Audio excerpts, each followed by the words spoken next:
తెలంగాణలో బీఆర్ఎస్ ఓడినా ఇప్పుడు కేటీఆర్ గురించి చర్చ సాగుతుంది. ఐటీ శాఖ మంత్రిగా ఆయన చెరగని ముద్ర వేశారని సామాజిక మాధ్యమాల్లో పోస్టులు పెడుతున్నారు. దీనితో కాంగ్రెస్ ప్రభుత్వంలో ఐటీ శాఖ ఎవరికి ఇస్తారనేది ఉత్కంఠగా మారింది. గత 10 ఏళ్లుగా కేటీఆర్ ఐటీ మంత్రిగా ఆ శాఖకే వన్నెను తీసుకొచ్చారు. యువత ఉద్యోగ అవకాశాలు కల్పించే వ్యాపారవేత్తలుగా ఎదగాలని టీ హబ్ అనే వేదికను ఏర్పాటు చేశారు. ఇది పూర్తిగా కేటీఆర్ ఆలోచనలోంచి పుట్టింది.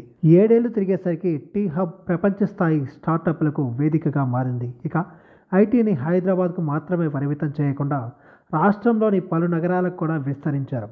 ఎన్నో ప్రతిష్టాత్మక సంస్థలు హైదరాబాద్లో తమ కార్యక్రమాలు ఏర్పాటు చేసేలా కేటీఆర్ చొరవ తీసుకున్నారు. దిగ్గజ సంస్థలు తెలంగాణలో పెట్టుబడులు పెట్టేలా చేశారు. బీఆర్ఎస్ ఓటమి తర్వాత కూడా కేటీఆర్కి మద్దతుగా పోస్టులు పెడుతున్నారంటే కారణం అదే. కేటీఆర్ లాంటి డైనమిక్ ఐటీ మినిస్టర్ దొరకరని అంటున్నారు. మరికొందరైతే కాంగ్రెస్ గెలిచిన కేటీఆర్నే తిరిగి ఐటీ మినిస్టర్గా కొనసాగించాలంటూ కోరుతున్నారు.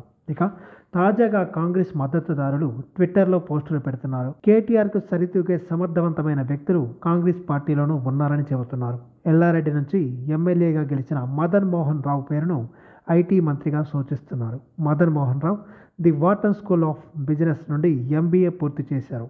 అలాగే యూఎస్ఎం బిజినెస్ సిస్టమ్ వ్యవస్థాపకుడు, చైర్మన్గా వ్యవహరించాడని చెబుతున్నారు. ఐటీ మంత్రిత్వ శాఖకు ఆయన సరైన వ్యక్తిని సూచిస్తున్నారు.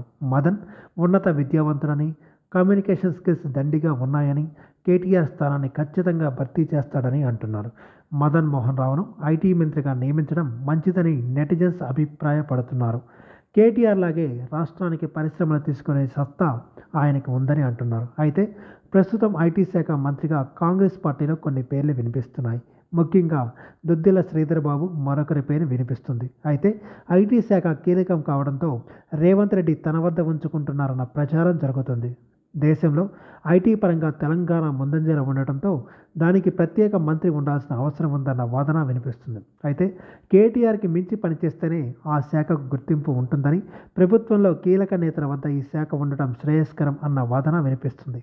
మరి ఆ శాఖ ఎవరికి దక్కుతుంది అనేది వేచి చూడాలి. ఈ వీడియో మీకు నచ్చినట్టయితే లైక్ చేయండి, షేర్ చేయండి, కామెంట్ చేయండి, సబ్స్క్రైబ్ చేయండి.